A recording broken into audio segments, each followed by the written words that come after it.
I drowned. And then I was out of my body and in this absolute darkness. And then I saw this speck of light. Just reached his hand out. And when I went to touch it, boom, we immediately started flying. I was in the most beautiful garden I have ever seen or experienced. Now energies are hitting us and forcing us to wake up. I want everyone to know that they are never, ever alone. I have guides, and that's wonderful, and I can see mine. But so do you and everyone listening. Dying is hard, but coming back to life is even harder.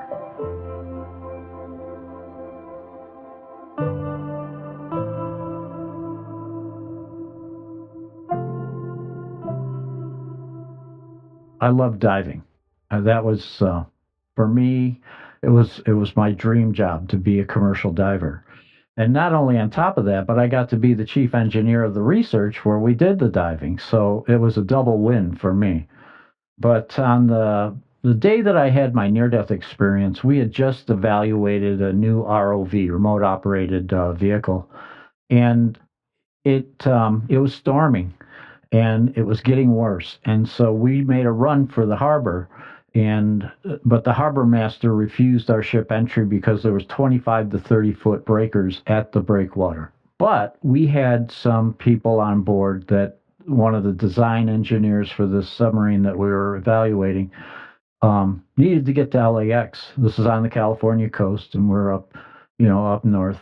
And so we decided to put one of what we recover our submarines with, which is a rubber Zodiac, in the water, and we started heading in.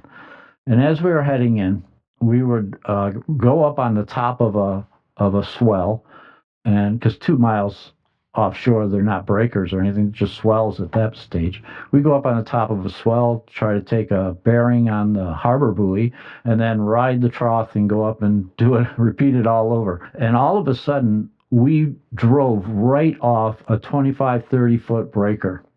And I mean, we caught some air. And I yelled at him to turn about so that we could go back out to sea, because we were in a breaker zone. This is a very dangerous place to be with a boat, So he turned us around really quickly, but then all of a sudden I looked up and there was the next one that came right down on top of us, and it folded that Zodiac in half like a peanut butter sandwich. I was in the bow and it catapulted me right into the sea. And so I'm hanging on to, this was an old World War II vintage kind of life vest. I mean, it was incredibly violent. And I know it pushed me down deep because I could feel, I had to relieve the pressure in my ears a couple times. So I knew I was down pretty deep, and I was waiting for this old Mae West to, carry me up to the surface. And, I knew as a commercial diver, I knew I could hold my breath for about 3 minutes, which is a good long time. Try doing it. So I'm trying to let Mae West carry me to the surface. And, it didn't happen. And eventually the euphoria of oxygen deprivation takes over and you breathe. And I drowned. I immediately, there was just a second of burning salt water going into my lungs. And then I was out of my body and in this absolute darkness. But only it was absolutely quiet.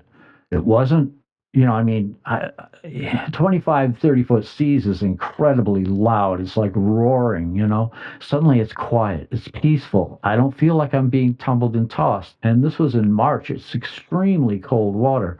I'm not cold anymore. I'm comfortable. I just feel like I'm just suspended in this blackness. But also, I didn't really feel alone. I felt like there was a presence. It's very hard to describe, but it felt like, that everything is involved in this blackness, this darkness. And so, like many people that go in, a lot of times they call this the void. Many people that experience the void, a lot of times, is frightening. It can be a scary place if suddenly you're in this absolute darkness, totally suspended, right? But for me, I just came from this violence, this incredible violence where I was being tumbled and tossed like crazy, and to find myself in this absolute calm and quiet. And as a commercial diver, we're trained to recognize oxygen deprivation and the danger signs and all that. And this has gone way beyond that, my training. And so I was curious. I was incredibly curious as to, where am I? What's going on? And then I saw this speck of light, and it was the only thing to look at in this darkness, and so you're just kind of drawn to it. And as I paid attention and put awareness on this light, I felt like suddenly there was movement toward the light. And to this day, I don't know if I was moving toward it, it was moving toward me, but there was movement toward this light. And as I got closer and closer, I started feeling these waves of love. I felt almost like a warm embrace. I was just mystified by this. And so I kept getting closer and closer. And the closer I got, I started to recognize that the light itself wasn't just a beam of light. It was millions upon millions of fragments of light. And they were all in movement.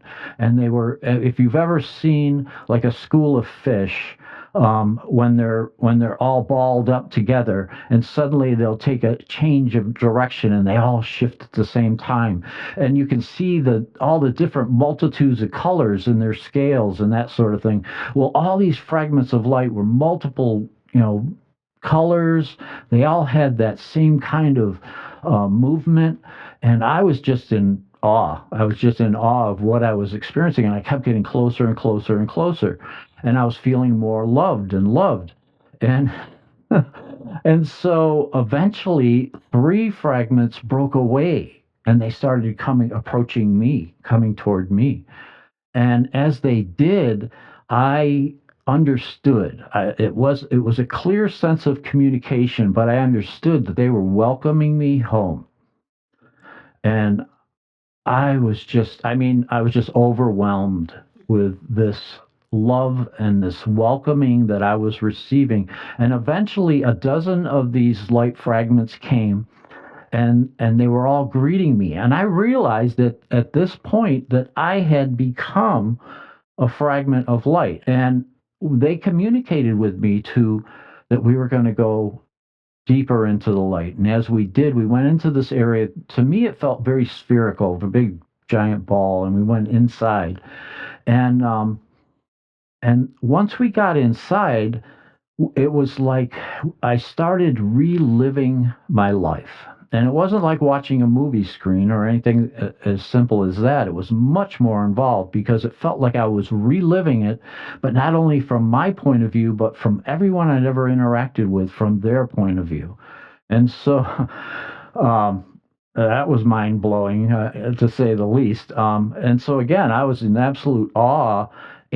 But then I started to realize what I was watching, and that I also realized that this group of beings that greeted me, that came into this area, the sphere with me, were experiencing it the same way I was. So they were reliving my life through my life review. That's what it really is, a life review. And so I was like, I was a little, because I was a brash young man. I was really a brash young man. I really didn't care about other people's points of view. I was very self-involved, and so we started experiencing, because this is more experiencing, because it's not just my point of view, but it's like my consciousness fragmented into these multiple streams, and I'm experiencing it from whoever I've interacted with, their point of view.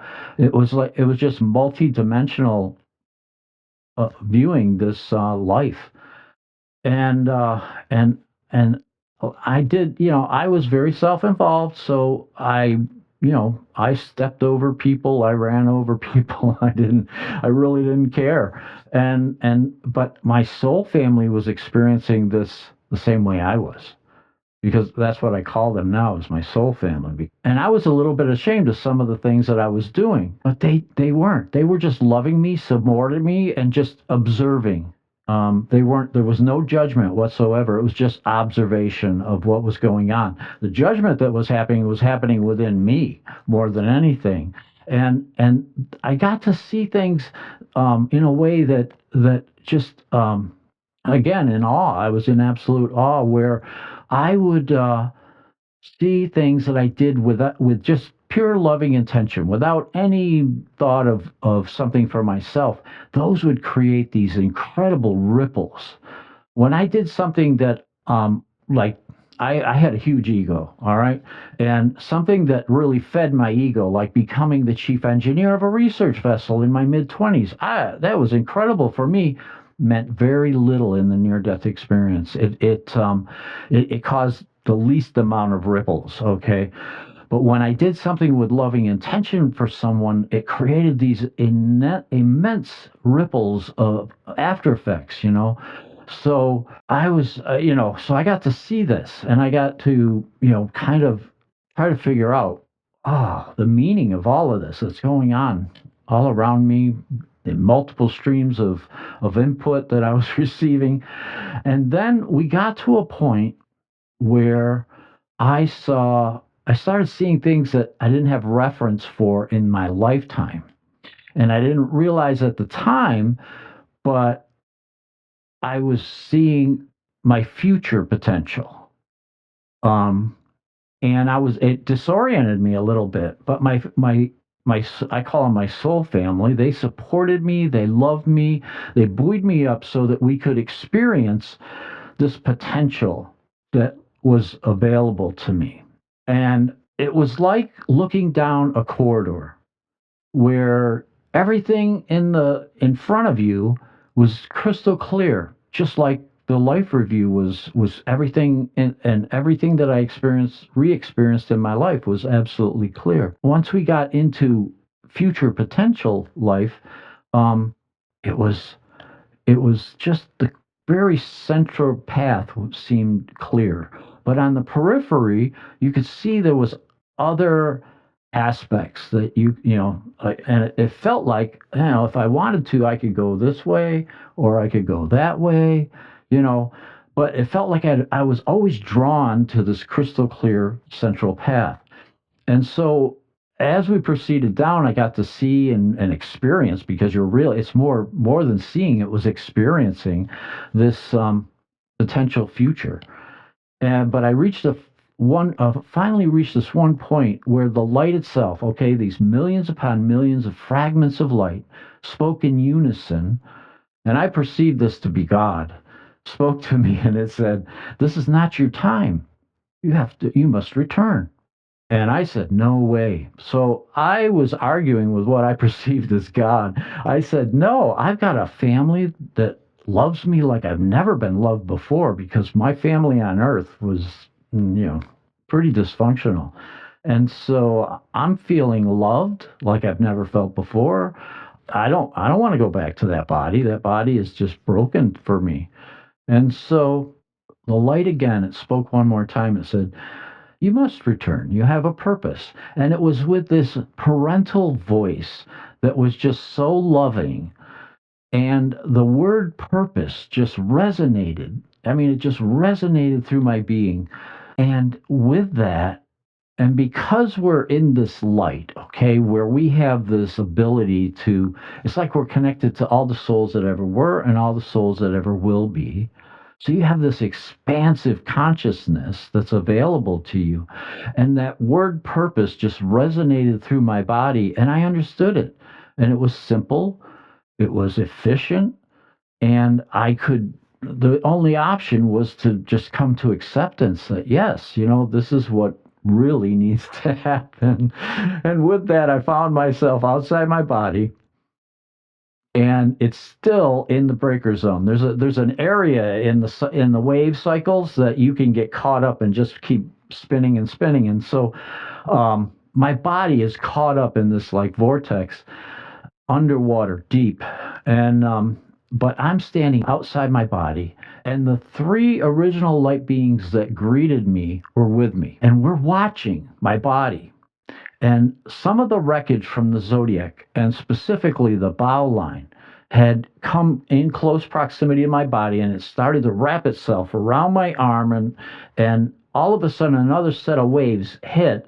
And when they did, it there was some air left in one of the pontoons of the Zodiac. The Zodiac popped up, popped up, and when it did, it cinched that line around my arm, and it pulled my body up.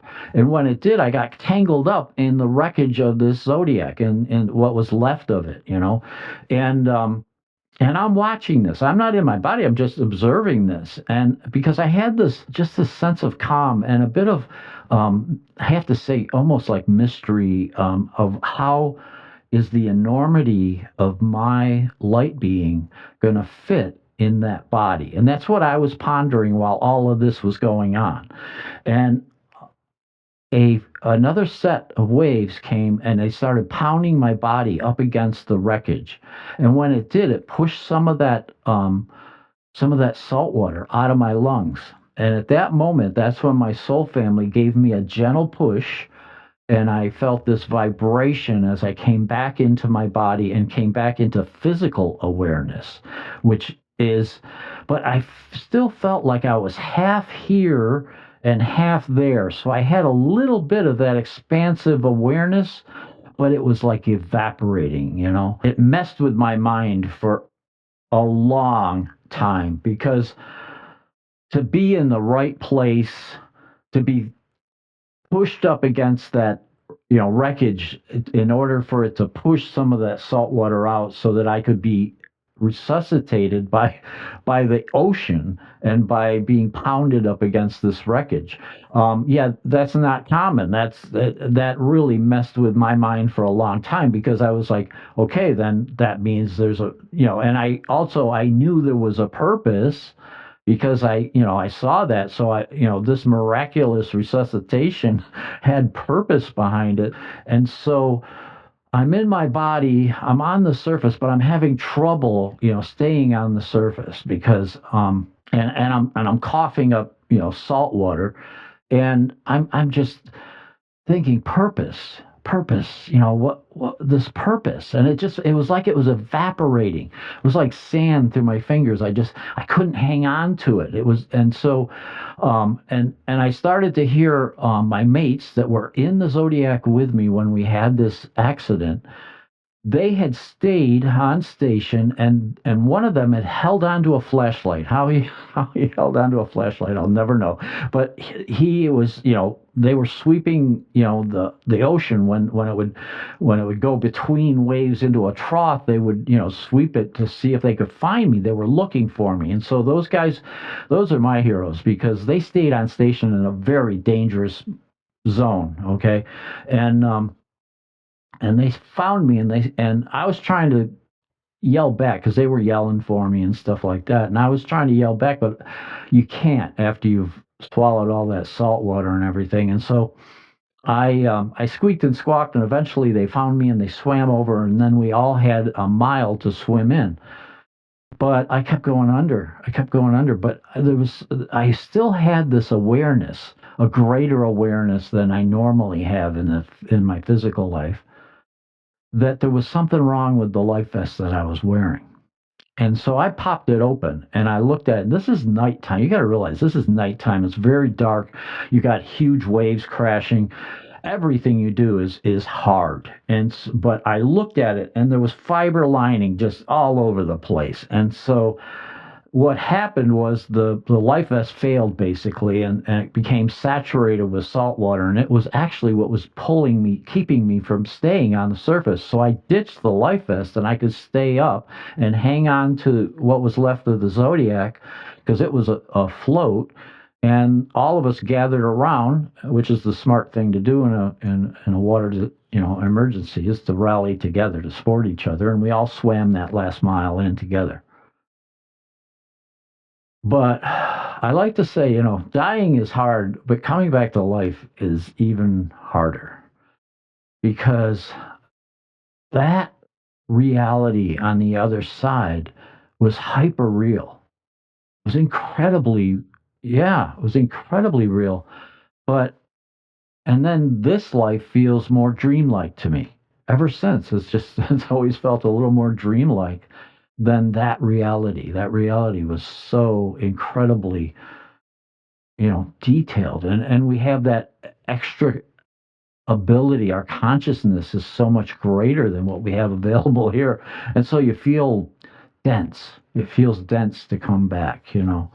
Um, but once we came back, my mates, they they popped my shoulder back in and my thumb, which got dislocated when that line pulled me up. Then we had to find our way home, home and stuff like that. But it was a really rough night, really rough night. These experiences can give people after effects, and the after effects that I experienced was suddenly I could look into someone's eyes and I would see their light. I could see their fragment of light. And then I also started seeing auras. At the time, I didn't even know what an aura was. To me, I called them life force energies, because it was like, I don't know what this is. And it wasn't something that I'd ever read about or experienced. And I was pretty science-based individual. And then the third thing that really freaked me out was suddenly I would get these knowings. I don't know how to express it any better than I would just know things. And it wasn't something that I'd studied in school. It wasn't something that I'd learned in training. It wasn't something I experienced in life. So where did this knowledge come from? It was kind of like these little downloads. They started out as just little whispers of downloads, and then they started getting more intense and more detailed. But it freaked me out, and I wanted my old life back. I didn't know what this was. I didn't know what to do with it. I'd never heard of anything like this. So I felt really isolated because I tried to share it with my first wife, the wife that I had during that time, and she freaked out. And so I felt like I couldn't share it with her. And death, when we did underwater research, it was very dangerous work back in the 80s. And so to talk about that I had died was kind of a taboo subject as far as my reasoning was. And so I didn't feel like I could share it with my mates. I couldn't share it with my wife. So I just self-isolated. Um, and I just tried to take what I could accept from this experience. The things that I could accept was I was in my mid-20s, so to have this life review where you're feeling all this love, but you get to see who you really are. You get to see all these interactions and the good, the bad, the ugly. You get to see it all. And so I realized I could be a better person. And so acceptance. I called it acceptance, that I could accept this is who I am and I can be better because some of what I saw I didn't like. And so the other thing was I also saw that I wasn't a very tolerant person. And so I saw that, a lot of times people are going to cross our paths in life and we're not going to agree with their choices and a lot of times, we react with ego, we react with a lot of different things. And so, but I saw that, their life choices are their own. I don't, I could be tolerant that they're their choices. They're not mine. They're their choices. So, and the situations that we find ourselves in life, many times, we're not happy with where we are with our lot in life, right? Well, we could be tolerant that we can make change. We can move forward and we can make change, and we can be tolerant of those that cross our paths because it's their life choices. And so acceptance of myself and where I am, tolerance of others, that was huge for me because remember, I was a self-involved kind of guy that if you crossed my path and you weren't going in the same direction, I'd either go around you or through you one way or the other. So to have suddenly acceptance of myself and tolerance of others was a huge shift. And the third thing that I took from this experience was because I was an engineer, I saw things pretty black and white, and suddenly I saw that there's a truth that resides within us. That's our personal truth, And so it's not just the factual truth, because as an engineer, that's what I dealt with, was factual truths, hard and fast, hard and cold, facts and things like that. But there's also a truth that resonates within our heart, and we feel it in our heart a lot of times. And I call that personal truth. And so those three things, acceptance, tolerance, and truth, kind of became my mantra. The rest of it, talking to what I perceived as God, a soul family, life review, but all of that I tried to box up and put away. I tried because I wanted to get on with my life, because I didn't feel like I had anybody to share it with, and I didn't want to. And I also felt like I was going nuts. So you got to deal with it somehow. And so that was my way of dealing with it, was to try to forget about it, but I could accept those three things because it stays with you. That's the problem with. It's not really a problem, but what happens after these experiences, they stay with you. It's like a part of your everyday now. And 11 years later, I had a second experience. Yeah, I was meditating, and I was told to return to the light. I relived the entire experience. Only this time, I had lived 11 years beyond the initial near death experience. And in those 11 years, in the life review, I got to see how much I had really changed. And so after that second experience, they call it a near-death like experience. That, if you got to put it in a category, that's what they call it. What I learned from that was I had to accept the entire experience. I couldn't just cherry pick acceptance, tolerance, and truth. I just couldn't cherry pick. I had to really, honor the entire experience and start to bring it into my reality. One of the things that I saw in my near-death experience, when I was looking down that corridor of my future life, was that I was going to have cancer. Well, in my 40s, so a few years went by, and I'd had that second experience, and then I'd also had a number of small experiences that helped me to really integrate these spiritual experiences. But I always knew that I was going to have cancer at some point because I saw it in the life review. But I thought it was going to happen, like in my doties, maybe 80s, 90s, something like that, but all of a sudden in my 40s, I'm sitting at my desk. I quit my life at sea. I started working as a manager in dialysis at a hospital, and I'm sitting at my office, and suddenly my back felt like it exploded. I mean, I was just viewing everything through this red haze of pain. I mean, fortunately, here I am working as a manager in a hospital. So I told my director, I went into her office because I was supposed to have a meeting with her. I said, I'm going to go to the ED. I'm in a lot of pain. And so I went to the emergency department. I presented myself. They did X-rays. They did a whole bunch of stuff. They did a bunch of tests.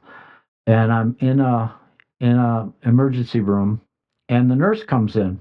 Now, this nurse I personally knew, because she was one of my secretaries while she was going to nursing school. And so she comes in, and there's tears in her eyes, and she's like, Dave, the doctor's going to be in here in a minute. And I recognize that moment from my life review. I had seen that in the life review. And so I had had enough of spiritual experiences that by this point, I was like, wow, I know what's going to happen. I know when he comes through the door, he's going to come in, he's going to kind of be hemming and hawing and just, kind of, how do I present that this guy, has terminal cancer? And so he's kind of like reluctant when he comes in, and sure enough, he comes in, and she's teary-eyed, and I'm, telling her, oh, don't worry, everything's going to be okay. And so when the doctor finally tells me, he's like, we'll make you as comfortable as possible because this is really severe. And I was like, whoa, wait a minute. I saw I was going to have cancer, but I also saw I was going to live beyond it. But I wasn't prepared for a really bad case of cancer, And so there was a moment where it was like, wow, this could be my ticket home. You know, I could go to the other side. But also, there was the other side where I had seen I was going to have cancer, but I also saw I was going to live beyond it, and that there was a great purpose in the living beyond it. So I was like, so they wanted to do a whole bunch more tests, which they did. They were just going to give me morphine and Percocet and told me to get my affairs in order. That was in the emergency room, but and in the workup while they were working up, the bone studies and all this stuff. But anyway, I because they found I had lesions not only in my lungs, but it had metastasized into my spine, ate away 2.5 bones of my thoracic, and my spine had collapsed because the tumor could no longer support the weight of my spine. And they found lesions in my hip, my brain, and my kidneys. So it was stage 4. It was rapidly expanding, and they didn't feel there was much use in treating it. But I disagreed. Because if I can say no to God, I can say no to these doctors. That's no sweat.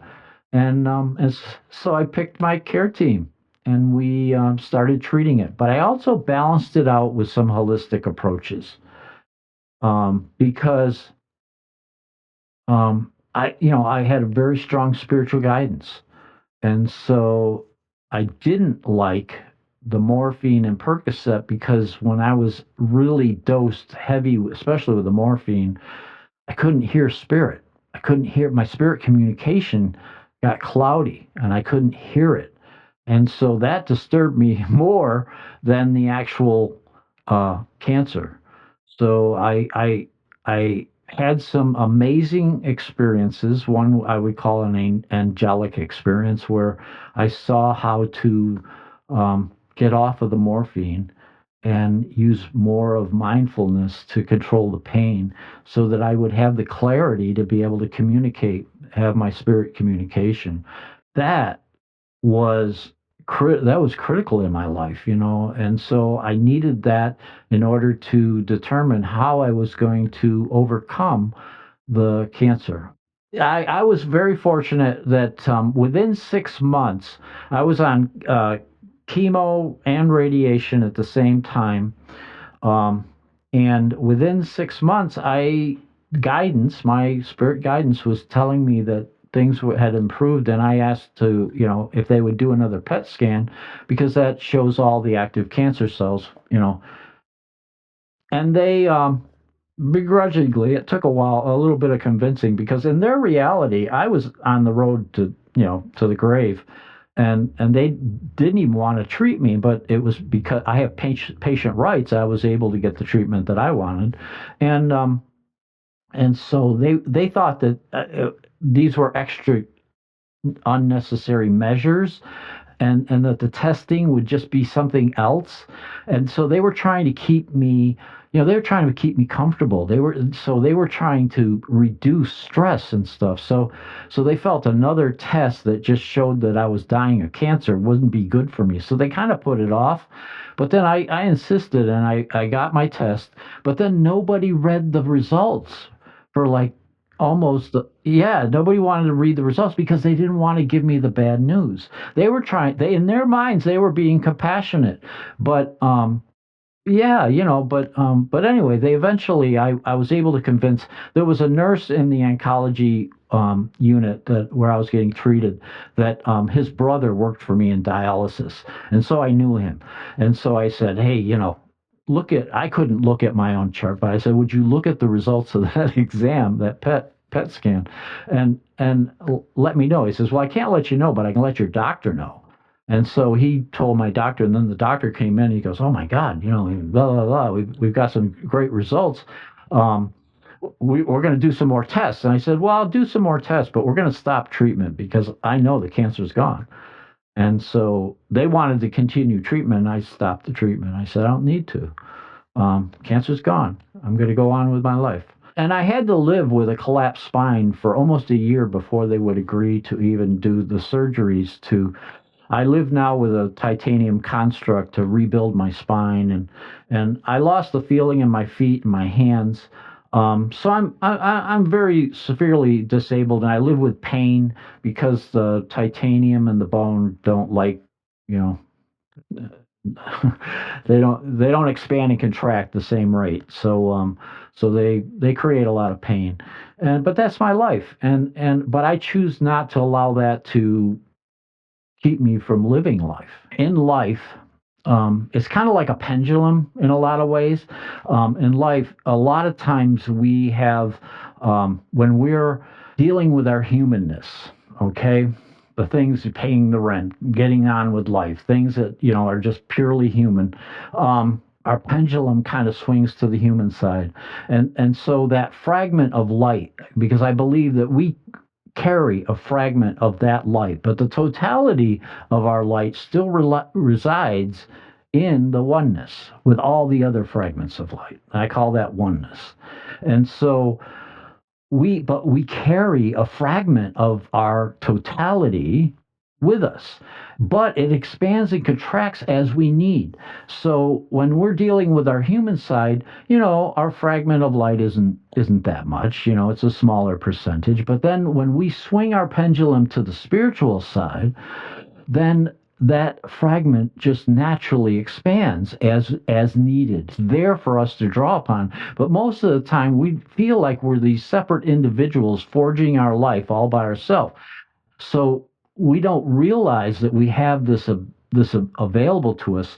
And what I've learned is that when we touch that light, we can go back into the light. And when we do, we have the ability then to expand our consciousness a little bit and then come back and live our life, and bring more of that loving intention with us. After you have those experiences, you feel this duality of your spiritual self and your human self, but bringing it together is what every experiencer really wants. And also, then you start to realize that there's this interconnectedness that we all reside in. And, you know, but we don't talk about that either. So, but experiencers feel that. They know that we're interconnected. We've experienced it on the other side, that we have this ability to connect to one another, but we're within this veil of separateness where we feel like we're separate individuals. But meanwhile, we're constantly sharing energy. You and I are sharing energy right now while we're talking. You know, I'm sharing a little bit, a fragment of my light experience with you, and you're experiencing it in your way. You know, and so we exchange this all the time, this interconnectedness that we all have. But we don't talk about it. It's not part of our everyday understanding or the way that we try to live our life. When I was 5 years old, I had my first experience. Actually, I woke up in the middle of the night and my grandfather was standing at the foot of my bed. And I'd only met him once before. And he said, "Look, I have some things that I want you to tell my father, his son, because I'm moving on." And so he gave me a message, and I got out of bed and I walked into my parents' room. And just as I come around the corner, my mother sits up in bed and says, "What are you doing?" Because it's 2 o'clock in the morning. And at the same time, the phone rings next to my father's bed. And I find out later on that it was the hospital calling to say that my grandfather had just passed.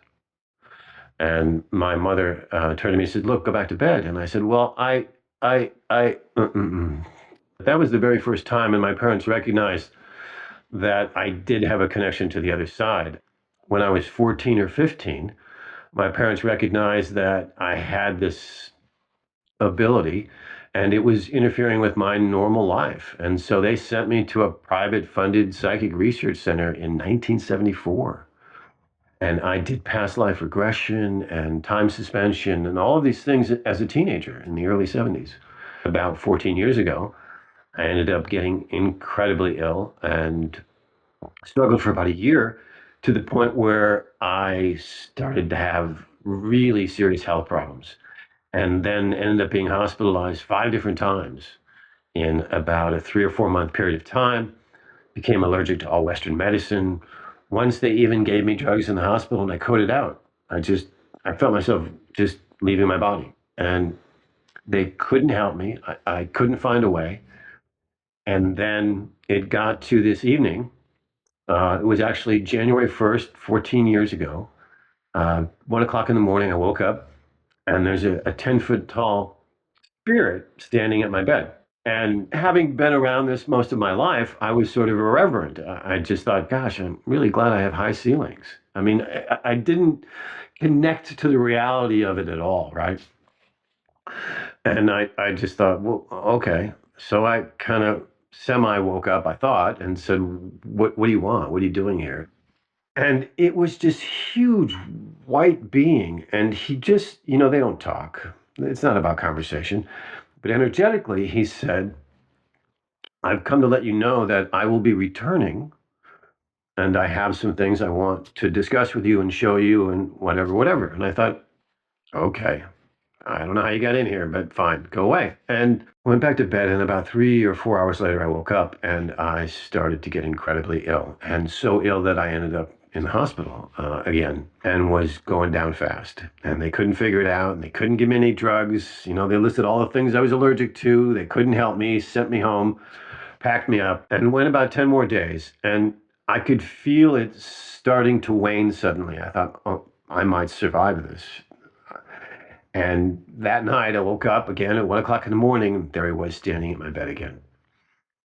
And I said, no, no, no, no. Last time you were here, no, no, no, no, no, no, no. I don't want to, I don't want this. I don't want to die. I don't want to be sick. And he just stared at me, didn't say a word. And so I took a breath and I thought, this isn't going to go away. And I felt inside of me saying, okay, all right. And he just did this. He just reached his hand out. And when I went to touch it, boom, we immediately started flying. And we were flying through the air. And as we came down, I could see that we were actually coming down right at my ranch, right in the middle of my ranch. And it's like one of those silly dreams that you have when you're flying and then suddenly you're walking fast to stop. And we both do that. And this spirit is walking in front of me. And he's picking these things out of the ground, these black spikes, it looked like. And I said, what are you doing? And he said, these are still energetic remnants from past civilizations that are in the earth that I'm clearing, because this is a sacred ground that needs to be reinvigorated. I said, okay. And I'm still just following behind him as we're walking. I said, by the way, what's going on? And who are you? And he said, you can call me father. And I thought, well, yeah. And I thought, well, my father's dead, but you're not. Well, maybe it's another father from another lifetime. I really, how it's so going so fast. And we walk a little further, and I can see on the left, there's a campfire, a huge campfire with a dozen ancient Native Americans just around it. And he walks up to it, and he turns to me, and he says, you have to understand that we're going to teach you, and we're going to train you in how to be one of us. And I thought, okay, but I don't even know who or what. And the short of it is, for the next 13 nights, every night he came to me, he put his hand out, we flew to the same spot of the ranch, the other 12 elders met us, and for a couple hours every night, they sort of downloaded me. I don't know how else to describe it, giving me this information, teaching me about ancient wisdom, and with it, they gave me a chapter of a book that they wanted me to write. And it was 13 nights and 13 chapters. And after the third night, because the father would give me the chapter first, he would kind of give me the information, and I felt it was almost like a seed that just came into me, and it had all of the information in it. And I would suspend it while I would go through this education with the ancients every night. And after the third night, I started to get really sick, where I was talking to my wife again. I said, I don't know what we're going to do. I don't know if I'm going to make it. I said, I can't go through these dying experiences. And so that night when Father came, he said, look, we recognize that the physical body is not holding up to what we thought it would.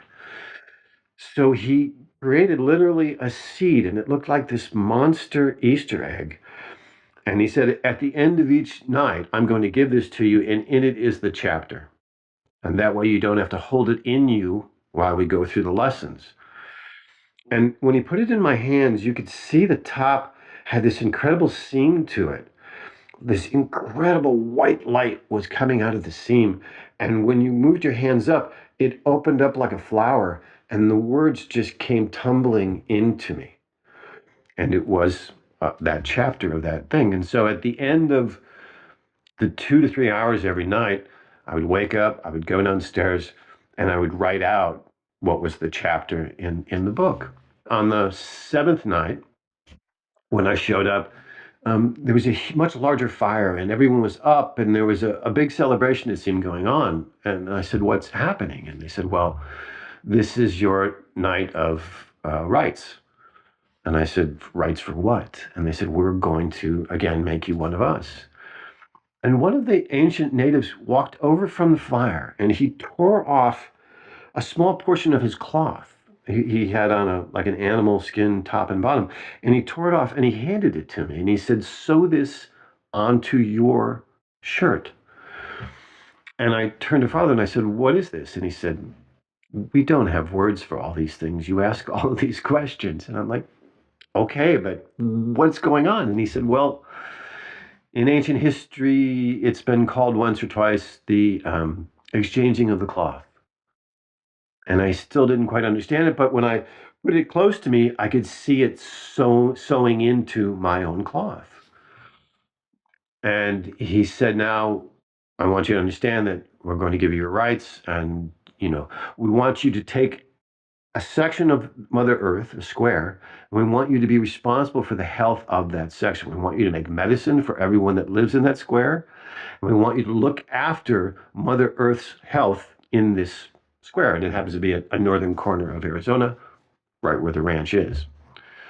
Okay, that makes sense. And do you agree to it? Yes, I agree to it. I mean, you're you're on the edge of dying. You're like, okay, whatever, I'm dying. So you're asking me these commitments in the future? I don't even know if I'm going to make it till tomorrow. Okay, sure. I agree. And it wasn't a cavalier, but it's just so impactful and so powerful. And you're just kind of, you don't even know what you're agreeing to. And I said, "Well, what are you making me?" And he said, "Well, again, we don't have terms for it." And I said, "Well, you have to have some idea. It has to mean something to you. What are you making me?" And they said the only way to explain it would be to be a teacher of other teachers, a shaman's shaman. I said, "Okay." And then they actually gave me a name within the ceremony, which was Konawak. It's a for the end, which I had misspelled 3 times. And he actually, in the dream, grabbed my mouth and made me say Konawak so that I could pronounce it properly. He said, "This is the name that you have going forward, and this is what we want you to do." And the edict was to, number one, protect these ancient plants that are the greatest medicinal plants on the planet. And I said, "Well, I don't know what they are." And they said, "We'll teach you." And they said, "These make all of the medicines necessary for every living creature on the planet to survive." And they said, "Do you agree then to create a center that will protect these plants and then help others around the globe make centers that they can grow these plants also and make natural medicine for them and their communities?"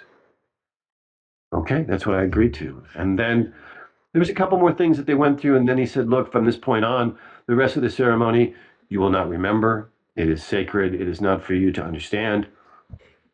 And I blacked out. And I woke up about an hour later, went downstairs, wrote down my experience and what I went through.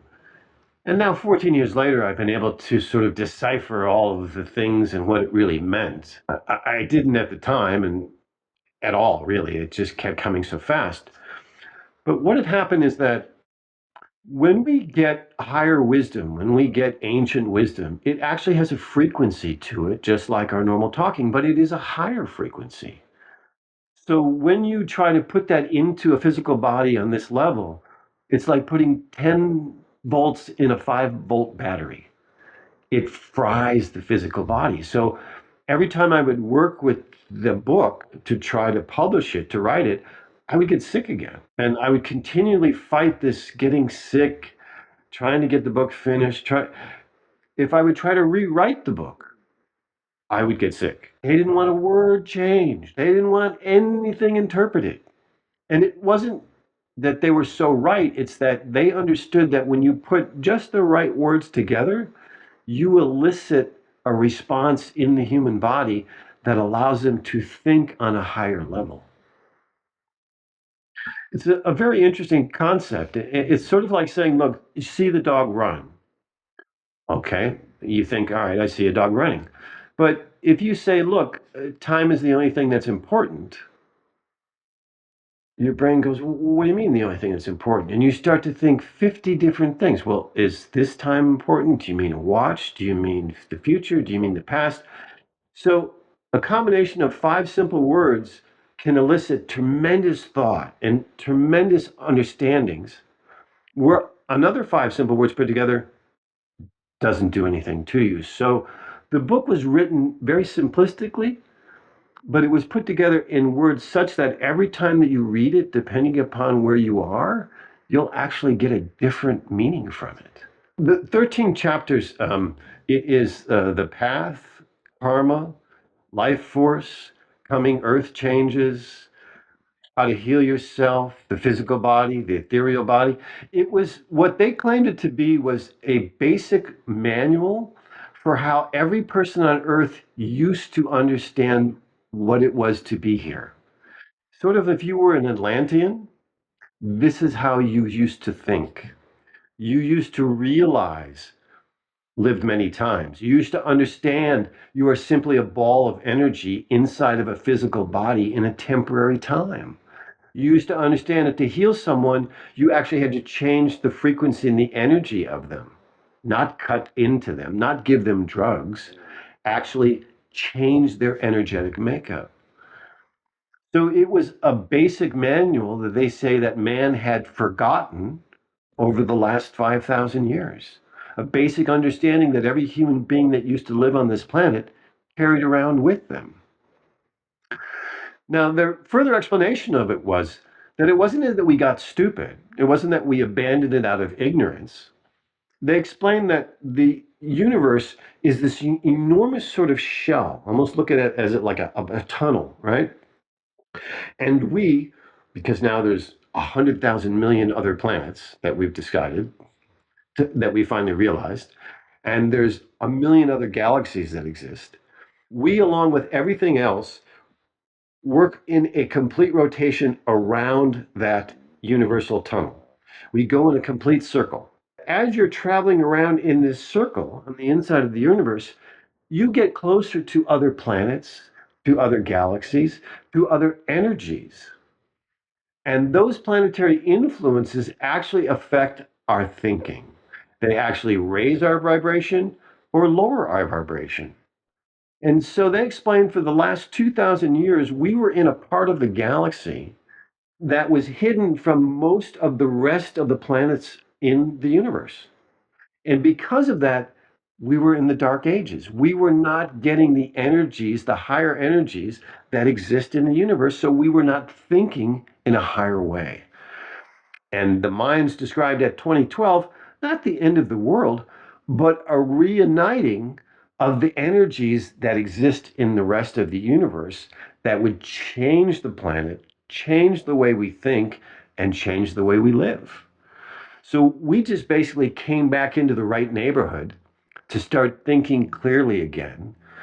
And the book was supposed to be sort of the introduction to help us remember how we used to think and live and treat the planet and each other, really. And at the end of 13 days, he came to me and he said, that's it. He said, for me to have come down to this level and to have communicated with you is an extraordinary event, and I will never be able to do it again. You will never see me again, but you are now a part of the other, and they will help you, these other ancient spirits, for anything that you need going forward. Because in ancient tradition, only true healers first heal themselves. That's just what they believe. They believe that great healers first have dying experiences, heal themselves, so that then they can help others do the same. I had to start finding ways of managing medicine. So I started having dreams of this plant cures this and this plant cures this. And if you put these two plants together, it will cure that. And I started to make medicine that started to cure myself. But it took me over a year to get functional again. I have to save grace for my family to put up with this. I mean, they never expected, I was this healthy, very successful human being that suddenly was crippled, couldn't do anything. And I went divergent too, as opposed to being so successful to suddenly all I care about is helping the planet. And it was confusing for everyone. But I had agreed, and I knew that they had said, look, you are only able to go forward and continue living if you agree to this new mission. What I will say was the most impactful to me, and I don't want to jump too far ahead, is that as I've started to understand even the book itself that I wrote, because I read it and go, I don't know where that came from. As I read it and start to learn myself, and I started to change the way that I lived, I can certainly understand and see how important it is. But how it connects to us is that every time that you have an illness, its purpose is to bring you back onto your path. The purpose of an illness is to make you change. And that is what's lost in our present understanding. Everyone thinks it's an inconvenience. Everyone thinks it's something that's bad that's happened to them. So, what we find in our healing now that we try to teach people is that understand when the illness started. What were you doing? The parents were in the middle of a divorce. You were losing your job. There is 99.9% of the time a traumatic event happening in that person's life when that illness started. And that's what's connected to the illness. So until you address that issue, you will not be shown what is the physical remedy that will actually cure you. So it's not that physical remedies don't work, it's that they have to have a soul component to them for you to be able to actually have true healing. The ancients came to me last year and said, look, let's just take a normal person that's incarnate on Earth right now. They typically have had 40 to 50 lifetimes on planet Earth that's here today because they've been around a long time. They said what they do as a spiritual entity that's lived 50 times is they take 4 or 5 of their lifetimes and they put them together into a new mini me. And they incarnate with the memory of those 5 lifetimes. And the purpose is to finish any of the lessons of those 5 lifetimes so that they evolve as a whole soul. So they lived as a carpenter, as a farmer, as a doctor. They now incarnate with those 3 lifetimes memories, and they have those skills, but they have those lessons that weren't finished. And their whole purpose for living this new life is to finish the last lifetime's lessons. So if they were a farmer in the 13th century and a doctor in the 15th century, their diet was very restricted. They maybe ate a little bit of poultry, but mostly greens and vegetables and rice. So when they come into a modern world, their body, their soul, doesn't accept the modern food, constantly rejects it.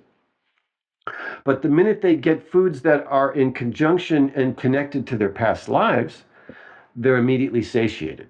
And the way that they taught me, to me, was crazy. We were up north. Native American came to me, spirit, put his arm around me, and he flashed his hands up in the sky, and all the stars erased, like he had erased a blackboard. And then he threw up into the sky this diagram. And it was a big balloon with 50 small balloons inside of it, each of them a lifetime. And he said, look, and he just took 5 of the balloons and pulled it out of the 50. He said, this is a new incarnation.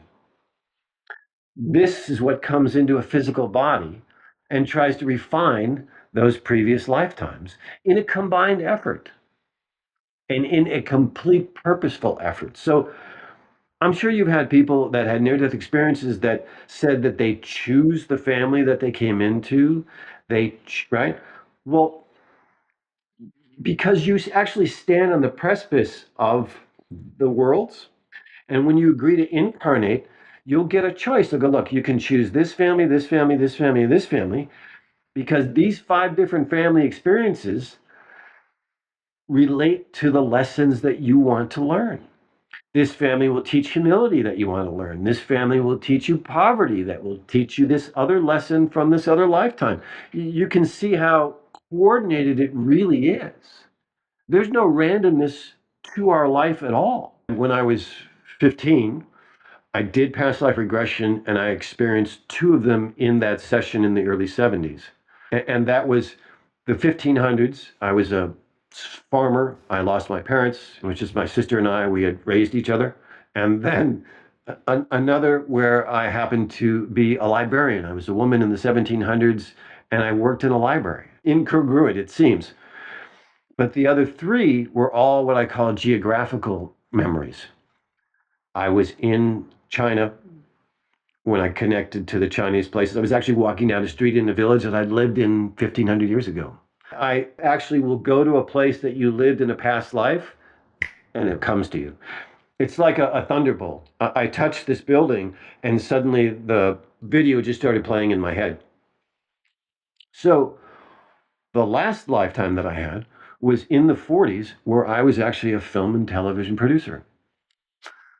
I found my old office in this lifetime from my previous lifetime. And that sort of segues me into this concept that people talk about, well, how can a 5-year-old be a concert pianist?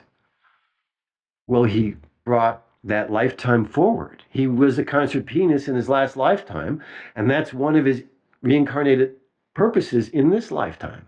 He did it before. So when I became vice president of Paramount Pictures at the early age of only 30 years old, it didn't make any sense. Well, yes, it did, because I'd done it just in the last lifetime. And I had that sense when I was very young. When I was 5 or 6, I knew I knew how to make movies. I didn't have the understanding. I just knew it. It was just in me. So when I got on a film set in my early 20s, it was immediate for me. It was just natural. And I went from being a production assistant to being a producer in less than 2 years. It had nothing to do with my practical experience. People would just say, well, you have an instinct for this. Yeah, last lifetime. And again, you can't talk about it or bring it up to people, but that is the reality and how it happens. I would tell you one of the most important things that I saw in healing in the last year is that it all comes back to the purpose of your incarnation. So you can come back to my 5 lifetimes, right? 2 as an ancient Chinese, a couple of others, and as a film producer. So how would those work together, right? Well, the 2 lifetimes I lived in ancient China, I was a feudal warrior. All I did is go from town to town and fight. That's what you did back then in 600 AD. You got hired to fight whatever warlord was going on for a couple of years, and then you moved on to the next town and fought that fight. That's what I did. When I come into this lifetime, and I'm given the circumstances that I'm giving, what did I have to do? I had to fight for my life. And I had to find a way to right the wrongs to a certain extent. I fought in a purpose of trying to make the place better. I'm doing the same thing again in this lifetime. That's how they come together. You say, well, what about the librarian? Well, it's been incredible because I'm a voracious reader and have been since I was a child. And that's helped me tremendously. That's helped me become a writer. That's helped me do the work that I'm doing. That helps me be able to do these things that gets the message out to the people. So you can take those lifetimes and see exactly why I picked those 5 and made this combination into what I agree to do this time. So all illness then comes back to, if you are derivating from that path, if I didn't agree to become the healer and agree to write these books and agree to start helping and agree to start protecting these plants, I would simply exit. I would contract an illness, I would be gone. Because I would not be continuing the agreement that I have. Every time you incarnate with an agreement, and that agreement is you come to this planet if you agree to learn and you agree to evolve. And in these new channelings that we've done in the last year and a half, it's incredible information. It all ties back to the first book. All the information is the same, but it's almost like it's the workbook. It's like the explanation of what these simple understandings really mean. And to put it in a sort of concise bubble, the first four channelings are time, money, future, and negative thoughts. So you can't count money. You can't believe in time. Clock time, it's a man made thing. You can't live in the future, and you can't have negative thoughts. And they say that if you can take those four principles and concentrate on them every day, what it will do is force you to live in the present. Now, that's such a right, it's such a common term, but I know even myself being in this for over 60 years, it still never resonated with me. Being in the present, what does it mean? Well, I guess it means you're supposed to be happy you're here. But now I understand because they really mean it. They mean you never look at a clock. Ever. Ever. Because what it does is it constricts your ability to think. It constricts you're like, oh, I only have 5 minutes. That's not true. I'm constantly being proven that that's not true. I was doing some orders 4 or 5 months ago, and I had a feeling that the post office was going to close and I wasn't going to make them to the post in time. I didn't look at the clock. I said, well, I have an intuition that I should just keep going. And so I did. And I finished the order, and it was 10 minutes after 5, post office is closed. I then had the intuition, well, I should still go to the post office. I thought, well, and because you have to battle your mind. Your mind says, what are you, an idiot? You really going to listen to this stuff all the time? Put the stuff in the car, went to the post office. I thought, well, the grocery store is just a block past. I'll go to the grocery store if nothing happens. I pull into the post office. Sure enough, it's closed. I kind of chuckle to myself. And as I'm about to leave, I see the main gate open. And the head postmaster, who I know, is rolling out a cart because he's coming out to get all of the mail that's in the drive through. And he sees me and he waves. And so I pull up to him and he says, what are you doing? I said, well, I kind of have these packages, but your clothes. He said, put them in my basket. Put them in his basket. I didn't even have to get out of the car to go to the post office that day. But had I listened to the clock, I would have actually curtailed my ability to live in the present. I would have changed everything that I was doing. They say the same thing about money. The minute you count money is the minute you limit yourself. The minute you say, okay, I've got to raise $5,000 to buy a new car, I've got to work this many hours, well, that's it. You've just told the universe that the only way you're going to get a new car is if you work more hours at a job that you hate. And that means that nothing else can happen. No one can give it to you. You can't win the lottery. Your brother can't give it to you because he bought a new car and thought you needed one. Nothing else can happen but your limiting thought of, I must now make money to get my thing. Can't count money, can't count time, can't live in the future. How do you do that? How do you do it in the modern world? I got to make a dentist appointment next week. You have to start operating intuitively. When someone says, what are you doing tomorrow? You have to say, living. So, well, but what are you going to do? I don't know. When I wake up in the morning, I'll know. And they're like, well, no, you can't live that way. Yes, you can. That's how we lived for thousands of years. That's how the ancients lived. Do you really think the Atlanteans walked around with wristwatches on their wrist? No. All of that traps us into having limited perspective and not being connected to everything. Because the minute you pull back, you're not living in the future. You're not relying on money to create your things. You're not looking at a clock to determine when you should do things, how you should do things. And you have no negative thoughts. That's the other hard part.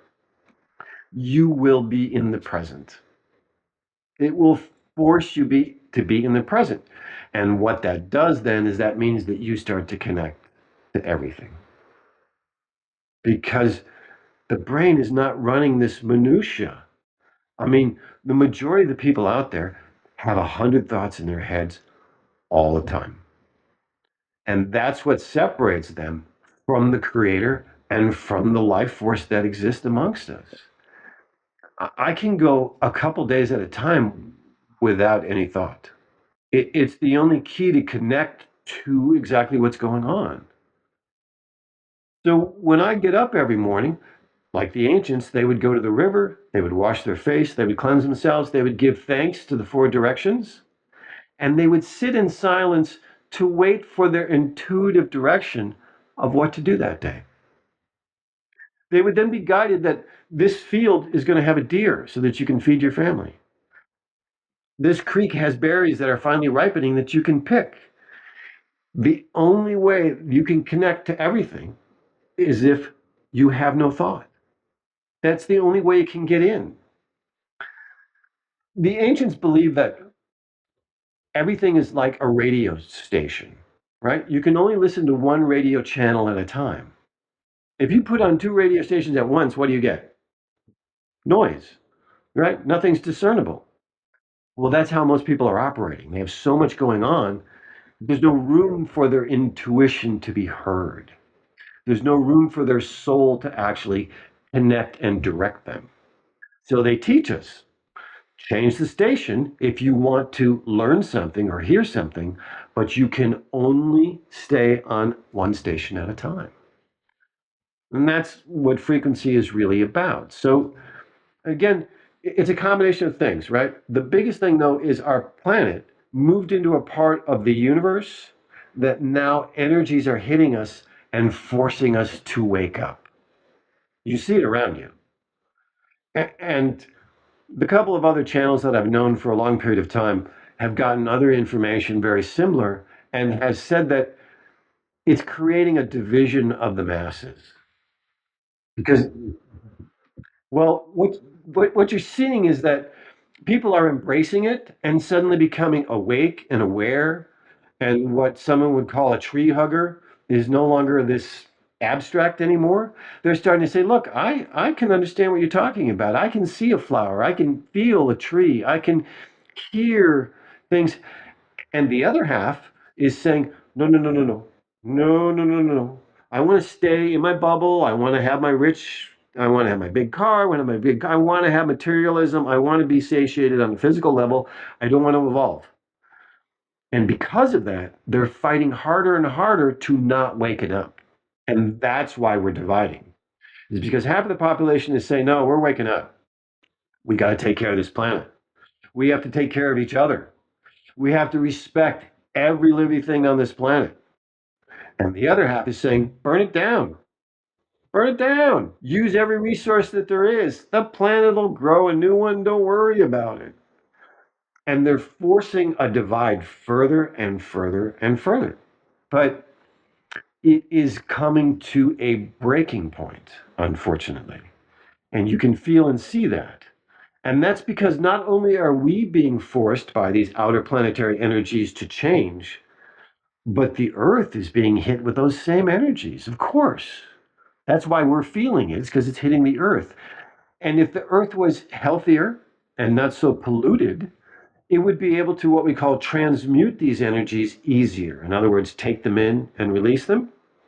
But because the Earth is a little bit beat up, she's getting bombarded and not processing it so well. So what happens is for her to process all these extra energies, that 10 volts in a 5-volt battery, she has to find a way to release them back out. Earthquakes, major storms, rain, hurricanes, all these weather patterns that we are seeing is simply Mother Earth trying to balance herself from being hit with these higher energies. It's not a reaction to anything bad. They're not condemning man for disrupting and being rude. I mean, man's being rude and he's polluting, but Mother Earth isn't rising up and saying, I'm going to kill all the people on the planet. That's not what this is about at all. She's saying, I'm being overwhelmed and I must find a way to release these energies so that I can stay in balance. 100 years ago, 93% of the population was self sufficient. Today, less than 3% is self sufficient. Its number one message was, we are not self sustainable. And that is not the way forward. We have to return to becoming self sustainable. That is the number one message from the ancients. You can't go 3 days without water. And yet, how many people have a stream or a water well? And we just agree to start buying bottled water? That's okay? Food. The average food in your supermarket travels 1,200 miles. Again, all these things are so out of balance. You start to heal yourself by simply growing your own plants. It's not a Pollyanna sort of like you should grow your own plants so that you can survive. It's much, much, much further than that. When you start to consume the things that you grow, you will see your health change 100%. But even further than that, like I said, if you really pay attention to it, you don't have to eat as much food because it's grown in such a perfect way with such great love that the consumption is smaller. But I digress a little bit because the answer is really, you have to start growing your own food. You have to start moving towards being self sustainable, not just because there's not going to be food available, because that's the way this planet is supposed to be. The creator didn't go and make this incredible world so that some entity could come in and charge you money for water and for power and for food. Do you really think God created this world so that you have to make money so that you can survive? It is so out of control. It makes me mad. Mad, not angry, but in just what? All of these resources are supposed to be free. We as human beings are supposed to enjoy the fruits of the earth, what it grows, what it has in terms of water, substance, making your own housing. All of that is supposed to be free. Why?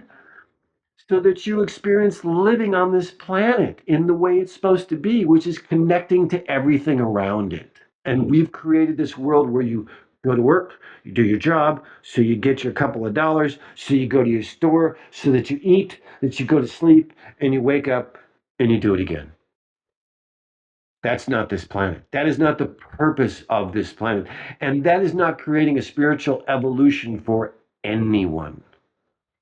Who is growing and learning living that type of life?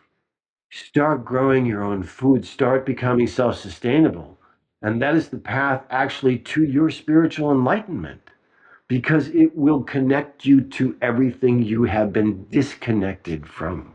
My near death experience was in 2021, Christmas. And before that, I am a wife, a mom, but I did have quite a unique job before. I was in mental health and addictions for maybe a decade. That's what I went to school for, was social work. But in 2015, I accepted my gifts as a psychic medium, a medical intuitive, a healer, and an animal communicator. It's hard to remember them all. So I always say I was born different. So I was like an 80-year-old 3-year-old. It didn't make sense that I was a kid and doing kid things. I was always introverted, a little bit more quiet, and I could see people that other people couldn't see until I was about, I can't remember, 4-ish. I didn't know that other people couldn't see all the people I saw. So, like, I just thought adults ignored some people, and I didn't quite get why. Again, I was just mom, right? And I've always, with work, because I kind of make my own schedule, I take summers off to be with my kids, and I take most of December off to be home. I'm a Christmas crazy person, which I don't know why, because horrible things always happen at Christmas, but I still love it. And it had been COVID. And in Canada, we did have like some pretty strict rules we had to follow, even in 2021. Like that was going to be the first Christmas since COVID hit that I could have family and friends over. And I always have done, a huge Christmas Eve dinner with like 40 people. So I was so excited. But the few weeks leading up to it, it felt like weird. And I just thought, you know, all of us probably feel like that because of COVID. We're leading up to Christmas, and we did a day of like decorating gingerbread houses with the kids and my old foster kids and my husband. And it was an amazing day. And then at the nighttime, like 8 o'clock or something, we were going to watch a Christmas movie because it was December 23rd. We were all excited. The next day was going to be our first big dinner. But I started getting like the worst headache of my life, like so bad that I couldn't even see straight. So I'm like, you know what, guys, I'm just going to go to bed. I feel horrible. And apparently, like an hour later, I texted my husband and said, "Could you bring me some Tylenol and Advil?" They were still watching the movie because my head hurts so bad. And he brought them. And apparently, then I went into unconsciousness. Like I took the medication and I thought fell asleep. The doctors think I probably started having the stroke around 11:30 at night, and I didn't wake up till 4:45 in the morning. And I woke up completely paralyzed on my right side, and nonverbal. So I only could say two words, my sister's name and the F word, which is really great. Essentially, I tried to get up to go to the bathroom. I tried to stand up, not knowing I was paralyzed, and I fell to the ground. And then I couldn't move or get up, and I couldn't reach my phone or a light. So I tried to army crawl to the door and I couldn't. And so there was a wall and I hit the wall really, really loud. And it woke up my husband and actually my mom as well, because they were living in my basement suite. And my husband came into the room and I was clearly not well. He knew right away it was a stroke because he had some first aid training. So he called 911. Um, we got me to the hospital. The damage was already done in the midbrain. And so they wanted to life flight me to another hospital because where I live, they can't do neurosurgery. They don't have a neurosurgeon. Um, and so that's what they decided. I was going to be life flighted. They let Mike go with me. All my family came to say goodbye because the doctor essentially said more than likely she will die before she gets to the other hospital. So they even told my kids at the time were 12 and 14, and they said, say everything you can to your mom because more than likely you won't see her again. And I took off in the helicopter with my husband beside me. And that is where I went to the other side. The sun hit my face, and my husband went to cover my eyes because I was also getting a fever, which can happen when you're sort of near death. Your body can heat up. And I looked upset because he was covering my eyes because that sun hitting my face, as soon as it hit my face, I was in my body and then I wasn't. I was on the other side. Like it was that quick. And I could see my body, I could see my husband, but then all of a sudden I could also see my kids driving to my house, and I could see my sisters, and I could see everything the whole time. But I also wasn't in my body. I woke up, or not really woke up, just opened my eyes. I didn't go towards the light. There was no tunnel or anything like that. I just woke up, opened my eyes, and I was in the most beautiful garden I have ever seen or experienced. I don't think Earth could have a garden like that. I opened my eyes.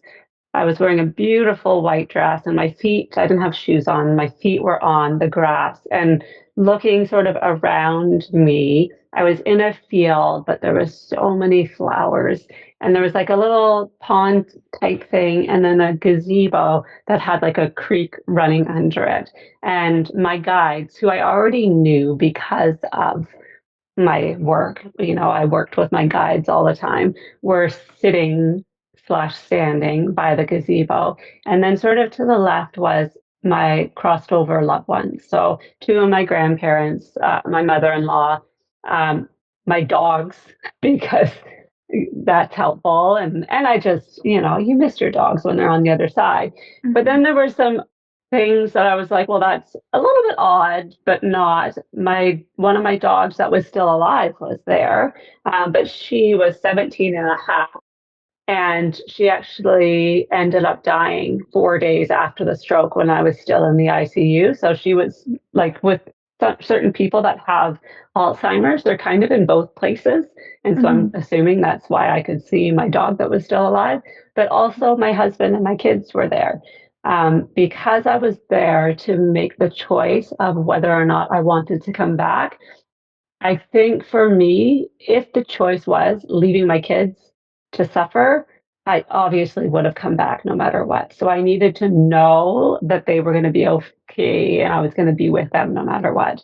And then kind of to the right and up, like the field, there was a giant group of people from all time dimensions, past, present, future, all genders, all races, all cultures. And I know a lot of people don't believe in this, and that's okay, but that was all of my other lives. So it was just to show me the interconnectedness, I think, of our paths here, but also our sort of journey within our collective consciousness. And so as I was standing there, it felt like I was there for 50 years, 100 years. I could feel through the grass everything around me, and everything within my sight glowed with this almost golden sort of rainbow light that was the most love I have ever felt. There was no pressure, but there also was no words, like physical words. Not one word came out of my mouth because everything was telepathic.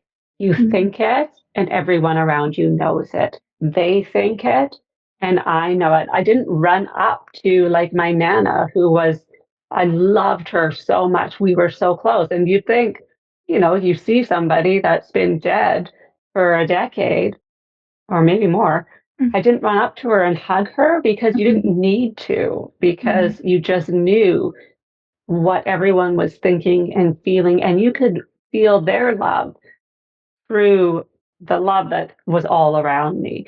And so all of that I could pay attention to while also checking on like my family.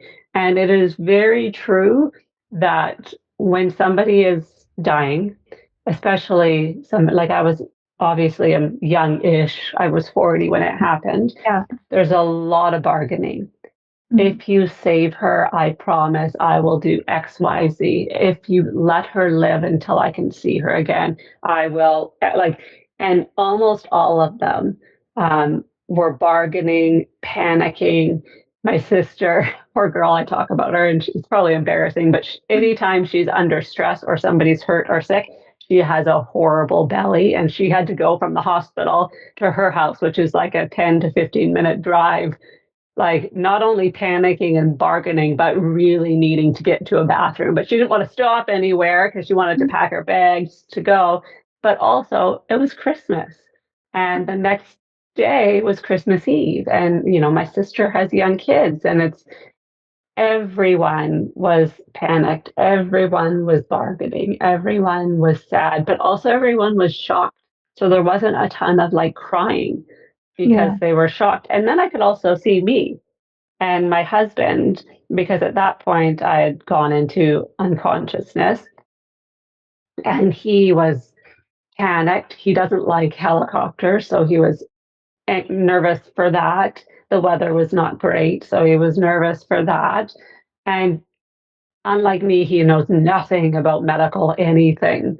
And so in his mind, it was going to be okay, and he wasn't going to listen to the doctor. So it was a lot happening at once, but for me, it was very peaceful. It didn't feel like a lot happening because it just felt like I was home and I was being given this amazing gift of time to make the decision on what I wanted to do.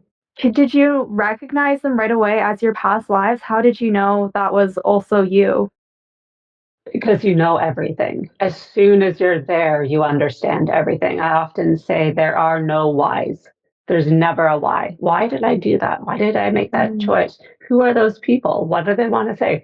There's no the who, what, when, where, why, how doesn't exist on the other side. It just everything makes sense. Not only did it make sense that I was so connected to all of those people and that they are all either living right now in this present time or other times or other dimensions. I also was very sort of connected to what I was going to do for the rest of my life if I stayed, and what all of my family would do for the rest of their lives if I chose to uh, not come back. Mhm. Um, Nothing felt confusing. And I just knew because even though they didn't look like me, a couple of them looked similar, but they didn't look like me. It was like they were all me.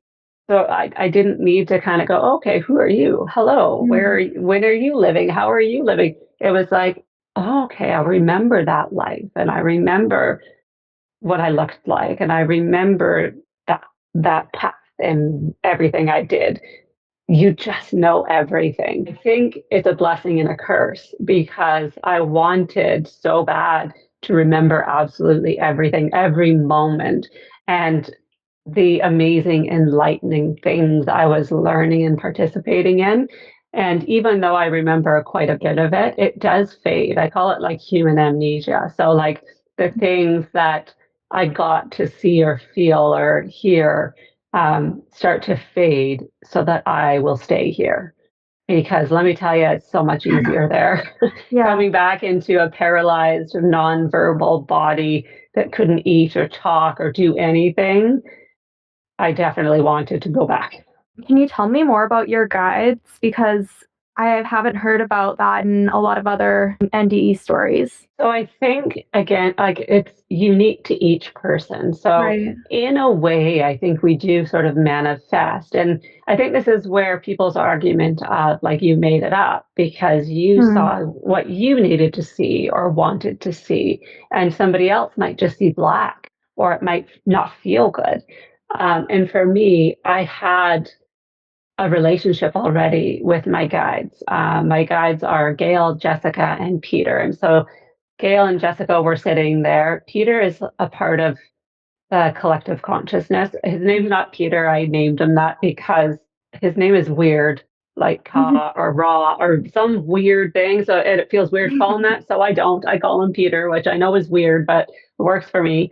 And I had such a close relationship with them already that was able to recognize them and walk up to them. I think a lot of people see what they call either angels or a Right. guiding light or something like that, because not everybody is meant to get to know their guides in each human life. And if you're not meant to, or if it's not part of your path, then they probably won't come and show up in your NDE.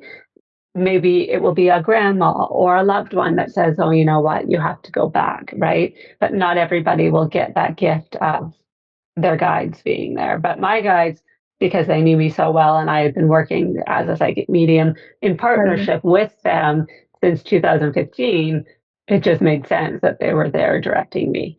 And kind of cool to see their actual physical self. You know, when I do work, I can feel them. I can see them if I really need to, but not like concrete humanly. Like it's I couldn't touch them when I'm Right. like now if they stand in the corner of the room. Whereas I got to hug them and I got to like actually feel their energy and like the guidance that they've been giving me my entire life. And they were so great at sort of helping me understand the outcomes of each decision, and also the things that would happen um, if I went back. And I think that was super helpful in making the decision. And I could argue that no matter what, I was going to come back because we do plan our lives. And I needed the NDE and I needed to go to the other side in order to sort of live the rest of my life. Um, but it did feel like a decision. Like no matter what, there was no judgment. And whatever way I wanted to go, they were there for me.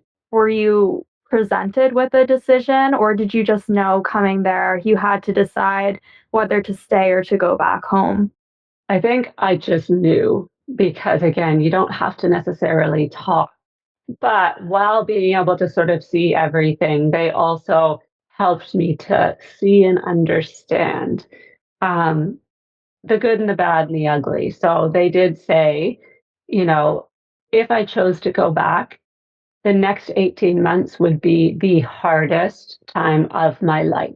And I would regret my decision. I would wish that I had stayed, and I would be very angry. And it was really true. When I woke up, I was on a high for 2 or 3 days. And I had this glow of the other side, and it very quickly went away once I realized, oh, wow, like I'm paralyzed. I can't talk. I have tubes everywhere. I've been tube fed. I couldn't go to the bathroom. I was so brain injured.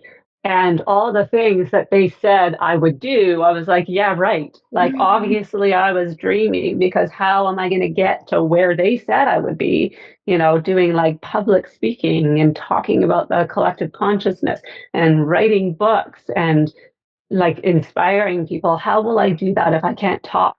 How can I do that if I can't walk? And I didn't understand that, what they said was actual reality, especially because the doctors were pretty much saying, yes, okay, she's survived. Because my husband actually decided not to do the brain surgery. We got there and I very quickly had a grand mal seizure.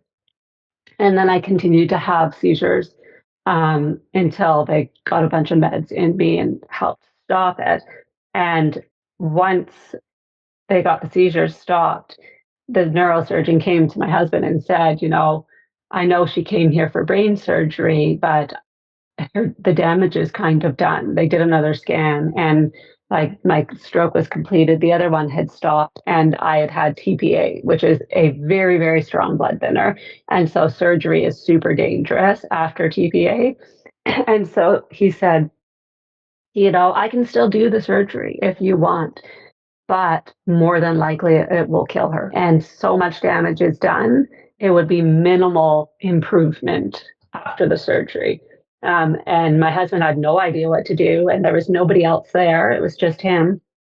And so he said to the neurosurgeon, if it was your wife, like if it was your wife in that bed, what would you do? And the neurosurgeon said, I wouldn't do it. I just wouldn't. And my husband said, well, you're the expert. I'm not doing it. And so I didn't get the brain surgery. And I think the doctor then just sort of said, how she is how she's staying. And he said, as she's in the ICU, if she survives this in the next couple of days, you're going to have to start looking at long term care. She's going to need care for the rest of her life. Pretty much, she's going to stay how she is. I also was blind in my right eye. So I would be half blind, nonverbal, paralyzed, never able to eat because I had no swallowing reflex. I had no bathroom cues or hunger cues, so I wouldn't be able to ever take care of myself. And everybody was like, that's what everybody was saying for that first couple of days, and everybody talked about me around me. So like I couldn't say anything, and yet the doctor's in the room saying like, this is her. She's pretty much a vegetable forever. And I think for the type of stroke I had, your 5 year survival rate is between 14 and 28%. So it's not great. Um, but then I went from paralyzed, nonverbal, couldn't eat, couldn't drink. By day 4, I was walking. I had words within a few days. not good and not expressive. I lost tone. So, like, I talked like a robot and I talked kind of like a baby. Um, but I started walking. I got the tube out of my nose. Like, I started eating after a few days. I was able to go to the washroom. They took like the catheter out and everything. And within a week, I was up and moving around. They were still doing a lot of tests. I was still in the neuro ICU for 2 weeks. Um, but they couldn't explain it. And also, when I woke up from going to the other side, I wasn't blind anymore, and they can't understand it because I was completely blind. And so I think 6 weeks, like, you go for a follow up 6 weeks after you get out of the hospital, and I went, and I had a walking stick because I was still learning to walk, but I could talk, I could eat, I could whatever. I was doing rehab, and the neurosurgeon actually called down to the emergency room to see if anybody who was there when I was brought in wanted to come up to see me walk because they just could not. Because I was young and my kids were there, and it Yeah. was Christmas, and all these nurses were just devastated that this was going to be my life and that these kids had their mom taken away on Christmas. And in my chart at the very top, it says I am his miraculous patient. That the only reason is a miracle because I shouldn't be here. So every time I go in, because I've had a lot of health complications, the doctors look and they're like, "Oh, so you're his miracle patient?" I'm like, "Yeah, that's me." So the stroke was in the middle of the night on the 23rd. I stayed unconscious for almost 24 hours after the seizure. So that was just December 24th. On December 25th, actually, my husband, have you watched that movie, The Santa Claus, where they go to Denny's on Christmas I because he don't think burned the so. turkey? Anyways, that's what my husband did. He took the kids to Denny's for Christmas Right. dinner, and they came and visited me, but I was in the neuro ICU, so it's like you can visit for 15 minutes or something like that. And the neurosurgeon just happened to be coming by, and I still hadn't talked or moved much. And he said, "You know what, you guys, I know your mom can't talk, but have you tried singing with her? Because speech is on the left. Well, speech is a bit confused, yeah, on the left, but singing is on the right." And so they sang with me, and I sang without being able to talk 2 songs with them, 2 Christmas songs. Wow. And so for them, that was like a Christmas miracle. But no, Christmas was on pause. We celebrated Christmas the day after I got home in January. But like, I think my first like video that they recorded of me was like the 27th or 8th when I walked. So it was still, even though it was amazing and a miracle, it was a freaking slow one. And it felt like dragging my feet through cement for every gain. It didn't come, even though they said, "Oh, wow, it's amazing for me." It didn't feel like that. It felt like it was impossible. And I felt like such a burden because to learn to talk again, you have to. So, like, one word, they would say the word, I wouldn't be able to say it. They would show me how to say it and then make me repeat it 7 or 8 times to try and get it stuck in my head. And we did that nonstop. And I also was kind of like a baby, like, you have the emotions of a Yeah. child. And so I was explosive. I would cry or laugh at inappropriate times, which is just part of having a stroke. And I was angry, Yeah. and angry that this is their life now. And I just couldn't understand why I made this choice. And I had such a hard time wrapping my head around the fact that, I'm making my kids and my husband suffer. Like, it felt almost selfish that I chose to come Mm. back. Not forever, but for quite a while. I also was on very, very strong anti-seizure meds. Um, and it made me not only feel very, very sick, it made me have the urge to unalive myself. which is a side effect of certain seizure meds. So usually when that happens, it's just like people who take antidepressants and anti-anxieties. Sometimes the medication doesn't agree with that. And so you Right. have to switch. They tried switching me. It almost killed me. So I had to stay on that medication for 6 months to protect my brain. And so I was battling, trying to recover, doing rehab, struggling with my process and trying not to give in to the side effect of that medication, which is super hard. I was very open and honest. I talked to my family. I got counseling and stuff. They all knew it wasn't actually me. I didn't want to, Mm-hmm. but it was the medication and there was nothing I can do about it. Um, I always say it was like a bad country song because it's like I had the stroke. I also then got COVID. My whole family got COVID. The COVID almost killed me.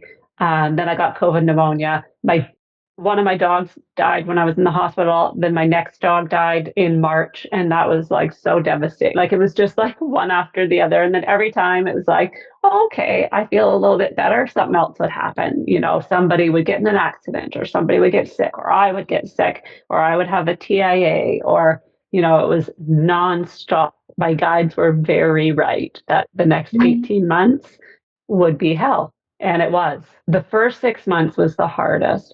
They also took my license because I had a seizure. So when you have a seizure, you have to go on medication and then you have to be seizure free when you get off that medication for however many months. So I lost my license for the first year. But it just slowly kind of got better. And as I got more independent, it got better. And then the sort of cycle of every time I had a positive, a negative would come, or 10 negatives would come, it started just going away and started like better things started happening. Um, and then I just started feeling inspired again, and my guides started sort of speaking up again. I felt very disconnected from them for a while. And at one point, they said, you need to paint. You need to try to paint what you saw on the other side. I'm like, what are you talking about? Like, I'm brain injured. I can barely write. What do you mean I'm going to paint? That's ridiculous. So I ignored them for a good couple of months. And then finally, like, just try, like just try. And I started painting and I couldn't stop. And I tried the best I could to start to paint what I saw on the other side. And it just got better. And then things were presented, opportunities, people asking me to tell my story, which they said I would do that. And it was going to be so helpful to help people not feel alone. Like this human world is so isolated. Like we've never been more connected and more disconnected at the same time. It's such a strange world we live in, and everything just started happening for the better. They had said I would write 3 books, and I'm like, can't type anymore, can't write anymore, barely have words. I don't know what you're talking about writing a book, but everything just fell into place. And every single thing they said was going to happen has happened so far. And so now I just work on faith that, there's a point to all of it because it's still hard, even though if you didn't know me, you wouldn't know. I know all the time, every single day. I am missing almost 25% of my brain and it doesn't grow back. I don't know why I thought it did. In my mind, I just thought, when you injure your brain, yeah, your brain's injured, but it's still there.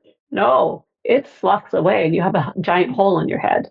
And so then you can have other little strokes because all of that brain isn't supposed to be exposed. But it just started happening in for the better. And I don't know another way to explain it other than I just had faith that they wouldn't have put me and my family, or I wouldn't have, because I planned this life, and my family through this if there wasn't a purpose for it. I am not a patient person, and I have learned more patience for myself and for other people.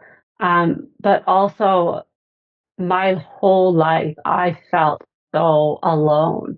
And, even with my kids and my husband and family and friends, I could be surrounded in people. And I just felt like nothing made sense and that I was kind of this lone island.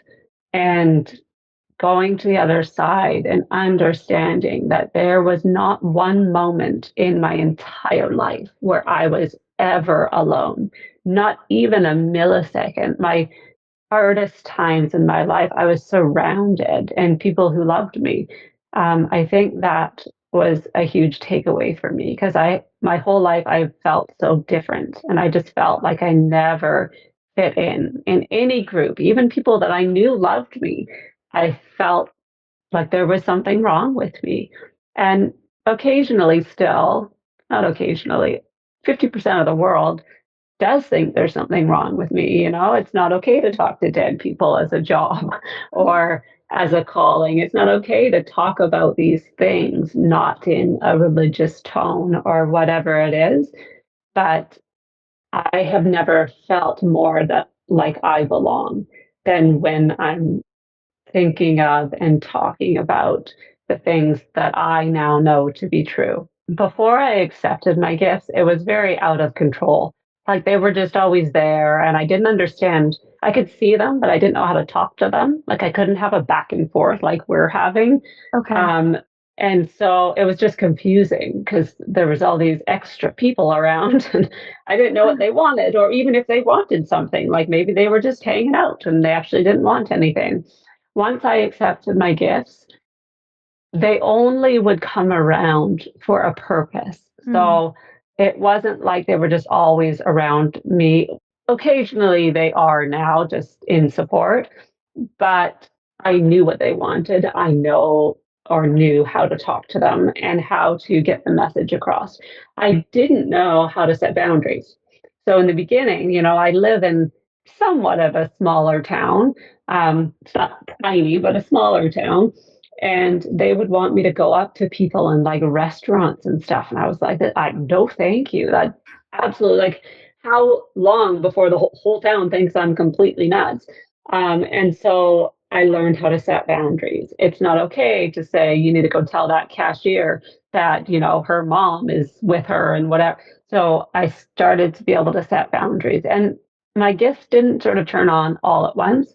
The mediumship was first, and then my psychic gifts. And that's the one I fought the most because when I was religious and I was still going to church when I accepted my gifts, the psychic was the part that they were like that's like, what do they call it, a false prophet.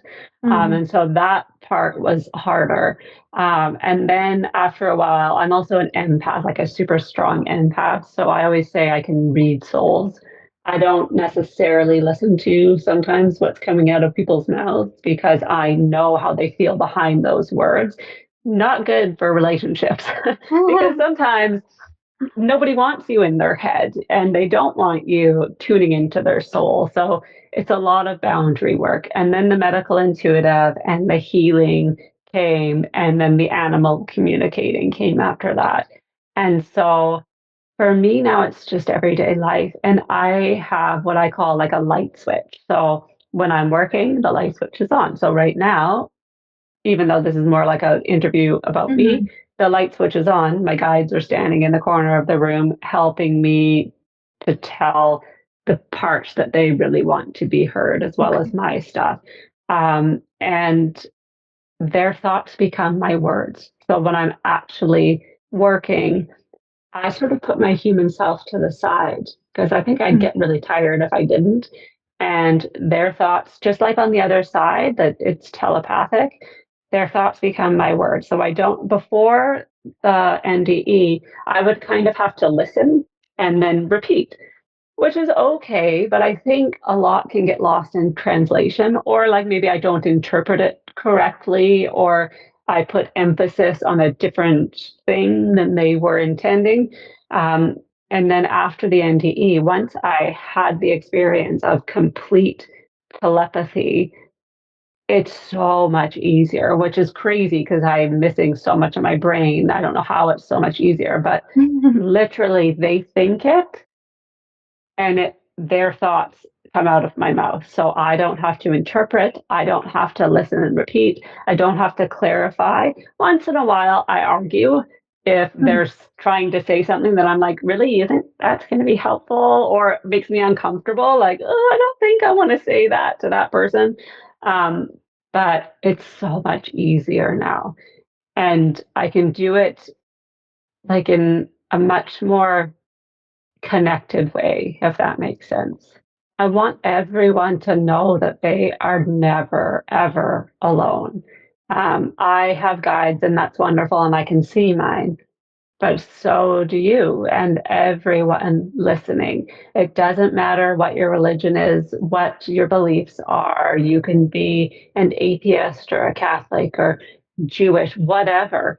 Every human on this planet has guides, has a higher energy, whatever you want to call it, source, God, doesn't matter. There is somebody walking with you every moment of your life. And people don't have to believe that I had an NDE and went to the other side and got to make the choice and that sort of stuff. That's fine. And you know what? Like I know there are people that really think our brains can do that, right? Can have this crazy dream and that sort of stuff. But all of the things that have happened since, all the things they said would happen, um, have all happened. And I think it's just testament that they are with me and they weren't lying and I'm not making them up. Um, but just that we aren't alone and that there is a purpose to everything. Our collective consciousness as a whole is growing. And we are going to be seeing more and more people like me being born. You know, in the 80s when I was born, it was nuts to be a psychic medium. Like you called the 1-900 number, like the 1-900 dial a psychic and you paid like $2 a minute to get your astral, whatever. It wasn't average, it wasn't normal, it wasn't common. But as the collective consciousness is moving towards becoming more connected, more children are going to be born like me, feeling like they don't fit, feeling completely alone, even as a small child. And if there's somebody that can tell them, hey, you know what? There's a reason you feel alone. There's a reason you feel like you're so different. And it's because you're this wonderful little soul that's lived a lot. And you know, you're gonna get it. You're gonna feel like you make sense at some point. It would have been so helpful for me when I was young if somebody could just say, there's nothing wrong with you. You know, you are not this horrible person who is causing bad things to happen. It's actually not you causing them. That would have been so, so helpful to me. Can you tell me about your book? Yes. So it's called At the Stroke of Eternity. And I started writing it. It came out a year ago. And so we somebody helped me, so I talked and they typed. And it's also written now looking back, like I would change so much just because I didn't have a lot of words, like I was still learning to talk. And so it is a very simply written book, but it talks about everything. So a little bit about my childhood and then about the stroke, going to the other side, and then all the lessons that I learned. It also has pictures because I like pictures in a book. Oh, here, I'll show it. So there you go. It's right here. It's beautiful. Yeah. And so, yeah, it has pictures. It has poems at the beginning of every chapter because I also um, wrote poems. I wrote poems before the stroke. I'm just trying to see if my brain is there because I know people don't believe me when I say like I'm missing so much of my brain. Oh, there we go. There's my brain. So, whoops, this is the main stroke, Oh my that big white God. area, and then a frontal lobe stroke. Because people Oh, afterwards, so many people were like, yeah, right. Like I've known people who have had strokes. You have not. I'm like, I don't think I could fake a stroke like that. It doesn't necessarily make sense. But then, yeah, I also started painting. And so some of my paintings are in there as well. Um, I don't do anything with the paintings. They just kind of sit here. But I enjoy it. I have fun with it. that's Yeah. beautiful. Yeah, but and then each one of my guides has a chapter at the end. So there's a chapter for Gail, Jessica, and Peter. And then yeah, there's chapter on boundaries because it's so important when you want to do any type of spiritual work. One on being an empath because it's hard. Um, it's hard to feel everybody's feelings, especially in this world when there's so much anger and hate and that sort of stuff. Thank you so much to Amber for sharing her story. This was one of the interviews that I've been most excited about, and I hope you all enjoy. My name is Lauren, and I do the interviews on this channel. And first of all, I'd just like to say thank you to everyone for all the really nice and really interesting comments that you've been posting.